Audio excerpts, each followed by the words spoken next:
Yo, welcome back to the house where we talk news, celebrities, and hot topics. Y'all done bullied Joe Biden out his spot. Joe Biden, how did you let them bully you out your own spot? What the hell is going on? Y'all, Joe Biden then dropped out the race. I'm not going to go into his whole letter. First and foremost, shout out to Joe Biden.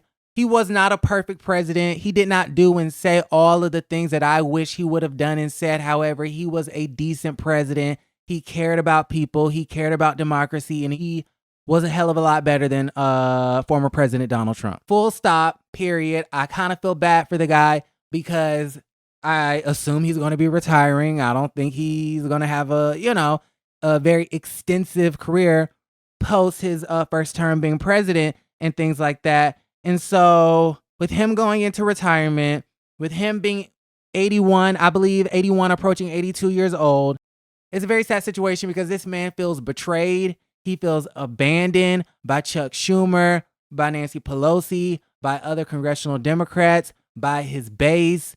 And it has to sting knowing that you are the better choice, and yet your own party is pressuring you and bullying you to step down 3 months ahead of an election, one of the most, if not the most important election of all time, where you have a wannabe dictator who could assume the office and take that place once more. A president that was held liable for rape. A president who is a racist. A president who was trying to be in bed with Ukraine, a quid pro quo, impeached for that. A president that told his base to storm the Capitol, and they did, and they yelled out, "Hang Mike Pence," impeached for that. A president with 2-3 cases, upcoming cases. We'll see if those ever happen. If he gets into office, probably not. But he is a convicted felon. We do know that in his past life, he did discriminate against black people when it came to the Fair Housing Act. He did call that man onto the first season of The Apprentice the N-word. He did call for the death penalty of the exonerated 5 and still has not apologized till this day. He wanted to ban the Muslims. He separated migrant children from their family. He told the American people to think about ingesting bleach. He said that neo-Nazis were very fine people. It has to sting that Joe Biden must drop out of the race when he is the clear, better, more decent choice against a literal, crazy, mental psych patient. And y'all bullied him. And so the fact that he's even doing this, first off, I respect him. I respect him because we know his first instinct was to be strong and show the people that you can do it and to stay in the race and et cetera, et cetera, et cetera. But Joe Biden really cares about the Democratic Party. Joe Biden really cares about the people of the country. Joe Biden really cares about the democracy of the country. Joe Biden really cares. That's what I'm getting from this. And so he's putting his own ego and pride aside to do what y'all want him to do, which is drop out of the race 3 months before an election. The Democrats have less than 3 months.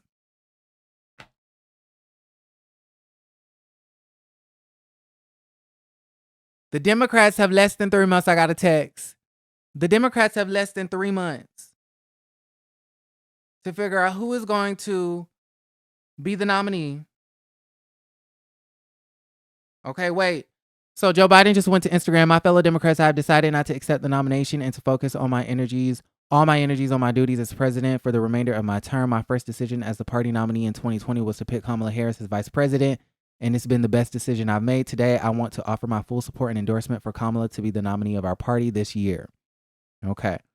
So Biden, let me go ahead and screenshot that and put it up on the screen. If you want to read, I'm not going to read it, but if you want to read his letter, it's up on the screen right there. And I'll go ahead and screenshot his Instagram really quickly because Joe Biden has just endorsed Kamala Harris. I think he endorsed her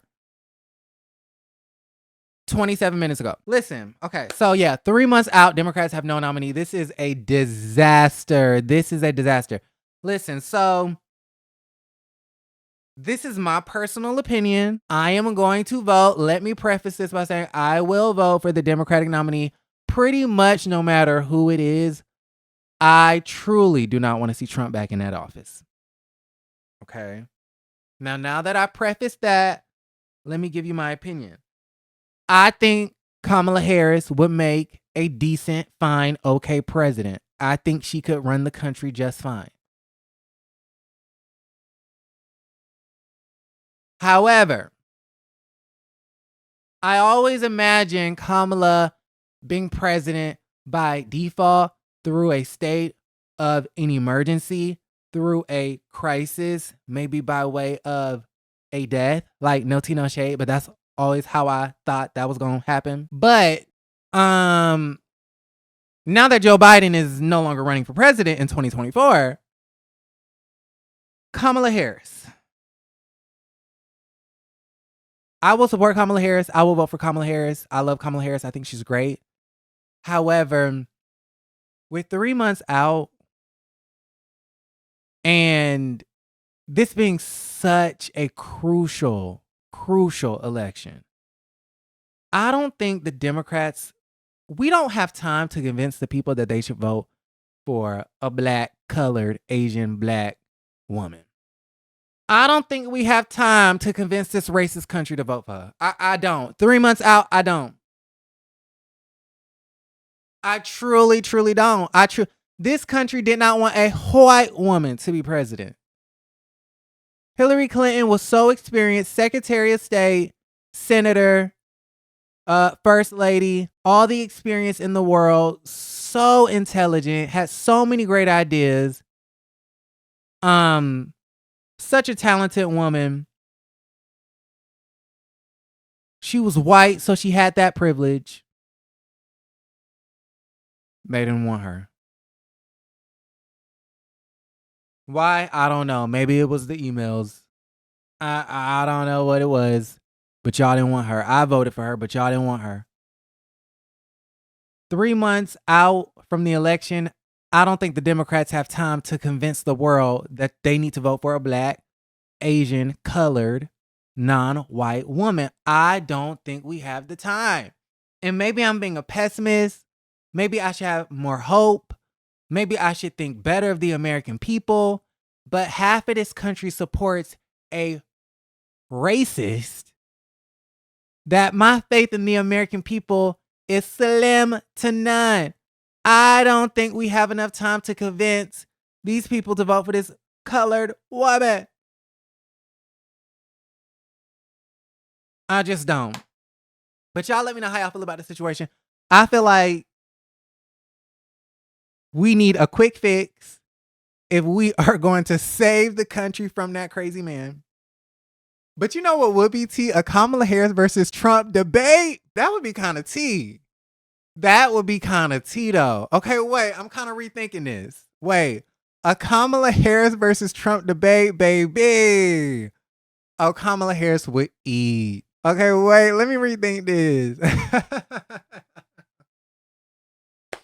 But now I'm kind of thinking like, I don't know. I just kind of feel like for the next 3 months, we're going to be talking about how she's a woman and we're going to be talking about how she's black instead of how she can beat Trump or how she's going to beat Trump. Y'all get what I'm saying? Like, I feel like it's just so many hurdles that I don't know. I just feel like it's so many hurdles. I'm a progressive through and through. So of course I would love for this black woman to be in the Oval Office. But I'm also being strategic in this moment and with little to no time left. I say put up the younger white man who's good looking with charisma and charm.